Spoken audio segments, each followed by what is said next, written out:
L'Orangerie Curtis has grown used to the disbelief of college classmates and friends when she tells them she was born in Palm Springs, a city of 48,000 where people of color are relatively few. "There are black people out there," they always say. Curtis proudly tells them that she's living proof. Tourists flock to the Coachella Valley and Mojave Desert to take in the psychedelic hues of their sunsets, lose themselves among otherworldly rock formations, and sip drinks poolside at Modernist hideaways in Palm Springs the way Frank Sinatra and the rest of the Rat Pack did in an earlier era. For the few black Americans who live in the California desert, it takes willpower to feel at ease in these playgrounds, and imagination to make them feel like home. In the first half of the last century, hundreds of black people from the South, and from Los Angeles and the Bay Area, settled in desert communities like Palm Springs. They came for some of the same reasons that drew many white people: plentiful jobs, ample land to put down stakes, and the live and let live openness of what still felt like America's frontier.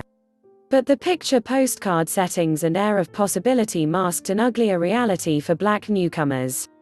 Many towns historically restricted black families to segregated neighborhoods through housing covenants and lending practices. That legacy lives on.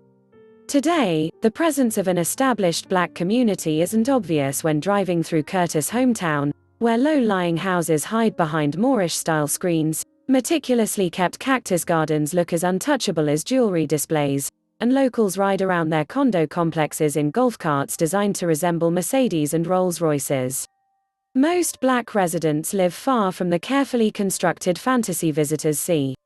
Curtis, who attends San Diego State University, says relatives on both sides of her family migrated from San Francisco in the middle of the last century. They mainly settled in Desert Highland Gateway Estates, a neighborhood of about 400 homes that sits on the wind-whipped northern outskirts, 3 miles from the Midcentury Modern furniture stores and spray-misted restaurant patios of downtown. The other historically black neighborhood, Lawrence Crossley, is at the opposite end of the city near the airport, a single U-shaped street lined with several dozen 2- and 3-bedroom houses shaded by palms. The lush green of a municipal golf course borders the neighborhood on one side. At the far end, a strip of barren desert. Dominique Brenagh, 38, takes shelter from the 100-degree heat in the shade of his carport at the small ranch-style house where he grew up and his family still lives.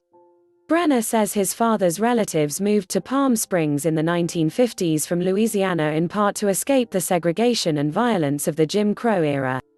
"Back in those times, you had the KKK out there that was oppressing people," he says of the South.